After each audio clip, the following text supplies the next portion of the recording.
Olá, meus caros amigos. Hoje, dando continuidade aos nossos estudos de Direito Administrativo, no nosso canal Minuto Direito Administrativo, nós vamos falar sobre a extinção dos atos administrativos. A seguir, exporemos as hipóteses de extinção do ato administrativo previstas na doutrina nacional.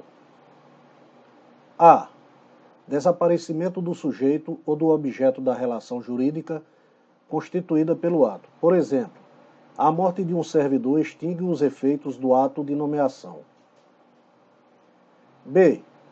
Cumprimento de seus efeitos. Se o ato administrativo já cumpriu seus efeitos, ele se extingue. C. Renúncia.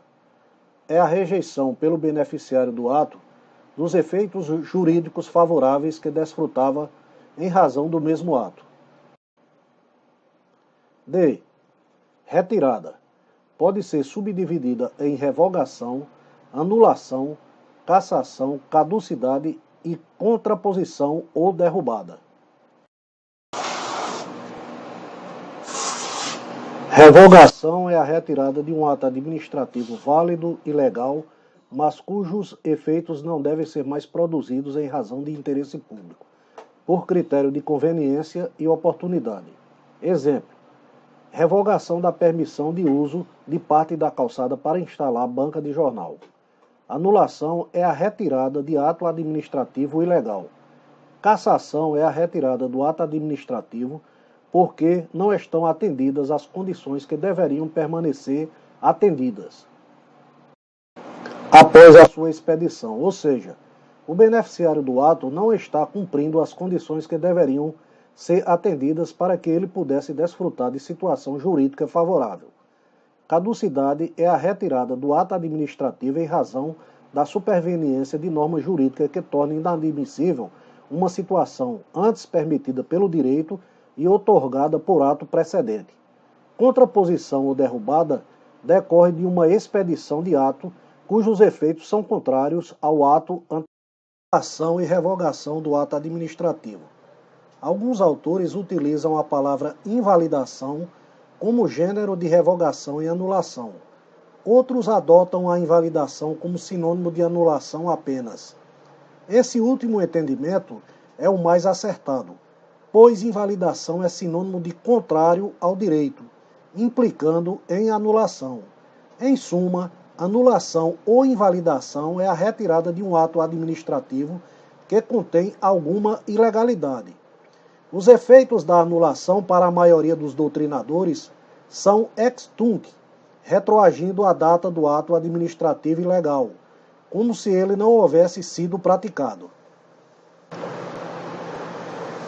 Celso Antônio Bandeira de Melo, por sua vez, diz ser necessário distinguir se o ato ilegal é ampliativo ou restritivo na esfera jurídica do administrado. Dessa forma, se o ato administrativo ilegal for ampliativo da esfera jurídica do administrado, os efeitos da anulação serão ex nunc. Exemplo: anulação da nomeação de servidor, em que não haverá devolução dos valores recebidos a título de remuneração.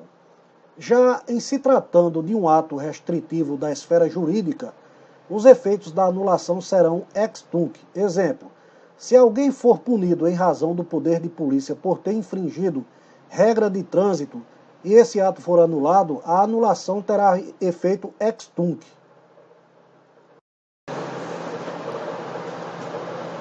No tocante à competência para a anulação do ato administrativo, temos que a administração pública deverá anular seus próprios atos quando praticados com vícios, seja a própria autoridade que praticou o ato ou o seu superior.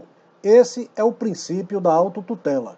O Poder Judiciário também pode anular um ato administrativo ilegal, mas depende de regular provocação por meio de ação pertinente. A anulação como ato administrativo que é, seria vinculada ou discricionária. Há 3 correntes doutrinárias sobre o assunto. Diante de um ato ilegal, a administração pública tem o dever de anulá-lo, para resguardar o princípio da legalidade. B. Diante de um ato ilegal, a administração pública tem, em regra, o dever de anular o ato, mas, excepcionalmente, houver alguma razão de interesse público maior, deverá manter o ato tal como praticado. E C, diante de um ato ilegal, a primeira providência para a administração pública seria convalidar o se o particular não concorreu para o vício, não agiu de má fé, a boa fé é presumida, terá direito de ser indenizado pelas despesas que teve. Isso decorre da responsabilidade objetiva do Estado prevista na Constituição Federal. Revogação é a retirada de um ato administrativo legal válido, mas que não deve persistir no mundo jurídico por conveniência ou oportunidade do administrador. Os efeitos da revogação são ex nunc e a competência para revogar o ato administrativo é somente da administração pública, pois somente ela pode julgar a conveniência ou a oportunidade do ato, em decorrência do princípio da autotutela. O Poder Judiciário, no exercício da jurisdição, não pode revogar o ato administrativo. Já se o Judiciário estiver atuando em função não jurisdicional, dispondo sobre seus serviços ou seus servidores, poderá revogar o ato. A doutrina cita alguns limites à revogação dos atos administrativos, quais sejam: 1. Atos vinculados. Se o legislador entendeu que o ato é conveniente e oportuno, o administrador não tem juízo de conveniência e oportunidade em revogar o ato. 2. Atos cujos efeitos já se exauriram. Por conta do efeito ex nunc, não é possível revogar um ato já exaurido em seus efeitos. 3. Atos em razão dos quais a competência já se exauriu em relação ao seu objeto. 4. Meros atos administrativos, certidões, atestados, pareceres, etc. 5. Atos integrantes de um procedimento ou ato de per si, porque a cada novo ato ocorre preclusão em relação ao anterior. Eventualmente, pode ocorrer a revogação de todo o procedimento. 6. Atos que geraram direitos adquiridos. Se um ato gera um direito adquirido, mas há interesse público no sentido da supressão desse ato, o ato será revogado, mas haverá indenização para o prejudicado. Em regra, a revogação do ato não gera direito de indenizar, caso tenha sido feita legitimamente com interesse público. Vícios do ato administrativo. Os vícios podem acometer um ou mais de um elemento do ato administrativo. Os vícios, quanto ao sujeito, dividem-se entre vícios de competência e de capacidade. Os vícios de competência, por sua vez, se dividem em 1. Usurpação de cargo ou função. 2. Função de fato, sendo que nesses dois primeiros o agente não tem titulação legal para a prática do ato, ou porque é usurpador ou porque pratica o ato aparentando ser o competente para fazê-lo. E 3. Excesso de poder. Nesse caso, o agente detém competência para praticar o ato administrativo, mas extrapola o seu poder. Os vícios de capacidade são o impedimento e a suspeição, sendo que o primeiro gera presunção absoluta de incapacidade. Ver, por exemplo, o artigo 18 da Lei nº 9.784, que prescreve o impedimento de atuar no procedimento administrativo ao servidor que tenha interesse direto ou indireto na matéria em exame. E a segunda gera presunção relativa de incapacidade. Por exemplo, o artigo 20 da Lei 9.784, que prevê ser suspeito para atuar no processo o servidor que tiver algum parentesco com alguma das partes no procedimento administrativo. Relativamente ao vício quanto ao objeto, temos que o objeto estará viciado quando for ilícito, impossível, incerto ou imoral. O vício quanto à forma ocorrerá quando não for observada alguma formalidade, houver observância irregular sobre alguma formalidade ou quando o ato deveria ser praticado de determinada forma e isso não ocorreu. Também ocorre vício Quanto à forma, quando falta motivação, se ela for exigida no caso concreto. O motivo é o pressuposto de fato e de direito que embasa a prática do ato, e estará viciado se for inexistente ou falso. Motivo inexistente se divide em pressuposto de fato inexistente e pressuposto de direito inexistente. Exemplo de pressuposto de direito inexistente, a prática de um ato com norma revogada. Exemplo de pressuposto de fato inexistente, a demissão de um servidor por abandono de cargo. E posteriormente se constata que o servidor era falecido. Somente o pressuposto de fato poderá ser falso, mas não o pressuposto de direito, porque a lei não pode ter esse juízo de valor de falso ou verdadeiro. Exemplo de pressuposto de fato falso, o servidor é punido por uma infração grave que depois se revela ser leve. Os vícios quanto à finalidade são chamados de desvio de finalidade ou desvio de poder.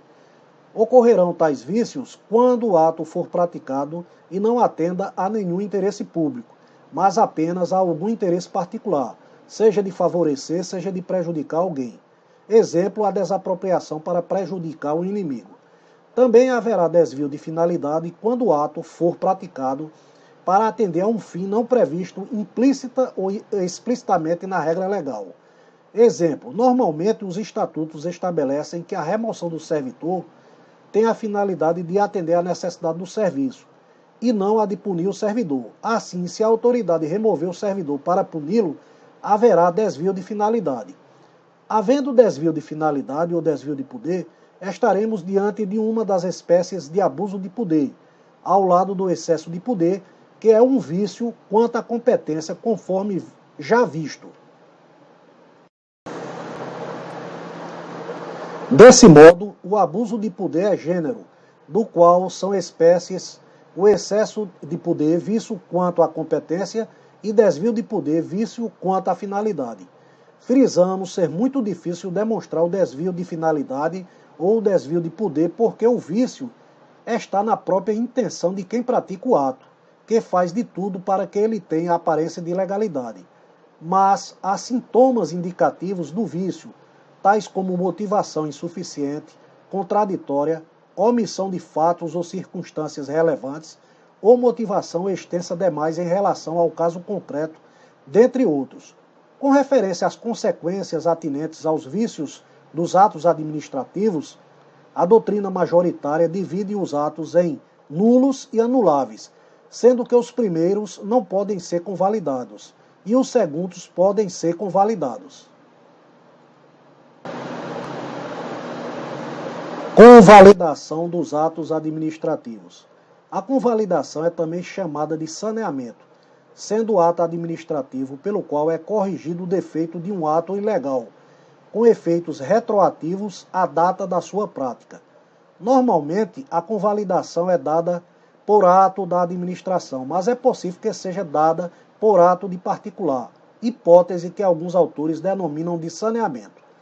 O saneamento ou convalidação só pode ser aplicado se o ato administrativo puder ser praticado novamente sem o vício, e não poderá haver impugnação administrativa ou judicial à prática do ato. Exceção: atos vinculados praticados sem motivação, em que há demonstração, ainda que tardia, dos vícios, pode sanear o ato. Para Celso Antônio Bandeira de Melo, a convalidação é necessária antes da anulação do ato, pois isso resguarda o princípio da ilegalidade e também o da segurança. Para Celso Antônio Bandeira de Melo, a convalidação é necessária antes da anulação do ato, pois isso resguarda o princípio da legalidade e também o da segurança. Jurídica e o da boa-fé. Para ele, a primeira possibilidade da administração é a convalidação. Se não for possível convalidar o ato, a administração deverá invalidá-lo, mas não o fará se a situação estiver estabilizada pelo direito. A situação estará estabilizada pelo direito se ocorreu prescrição ou, mesmo não tendo ocorrido a prescrição, houver a ampliação da esfera jurídica dos administrados e, portanto, o interesse público aponte para a convalidação.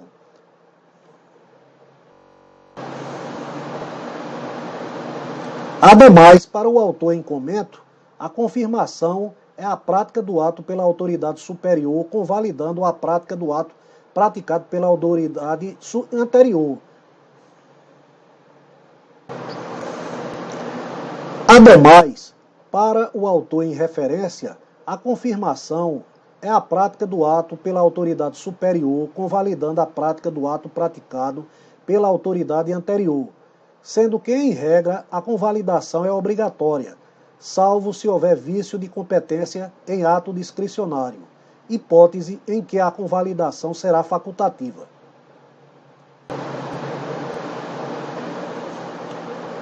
A não invalidação ou renúncia à invalidação nas duas hipóteses acima é chamada por Maria Silvia Zanella de Pietro de confirmação, que poderá ser tácita quando ocorrer prescrição ou expressa quando houver o interesse público. Maria Silvia diz que a convalidação pode ocorrer ou não, sendo ato vinculado ou discricionário. E para ela, só é possível convalidar o ato administrativo quando houver vício quanto ao sujeito e o ato for delegável, e também quando houver vício quanto à forma. Na Lei 9.784/99, o artigo 55 admite a convalidação do ato discricionário, quando não houver lesão ao interesse público, tampouco lesão a direito de terceiros.